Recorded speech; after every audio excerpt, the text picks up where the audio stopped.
یہ بات بہت خوفناک ہے۔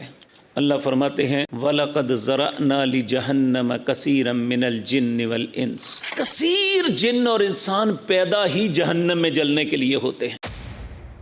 العیاذ باللہ، اللہ کیا قصور کیا انہوں نے؟ کیوں جہنم میں جلنے کے لیے ہوئے؟ اللہ فرماتے ہیں لہم قلوب، میں نے دل دیا ہے، لا یفقہون بہا، سمجھتے نہیں ہیں، وَلَهُمْ أَعْيُنٌ، آنکھیں دی ہیں، لا یبصرون بہا، ساری کائنات میں میری نشانیاں دیکھتے ہیں، مجھے پہچانتے ہی نہیں، وَلَهُمْ آذان، کان دیے ہیں، اچھی بات کو سنتے بھی ہیں، قبول نہیں کرتے۔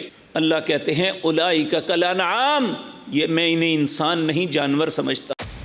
پھر اللہ کہتے ہیں نہیں، جانور بھی جو میں نے دنیا میں بھیجا اپنی ڈیوٹی ادا کر رہا ہے۔ تو اگر جانور جو ہے اللہ نے جس مقصد کے لیے بنایا ہے وہ پورا کر رہا ہے، تو اے حضرت انسان، تیری زندگی کا مقصد کبھی سوچا ہے کیا ہے؟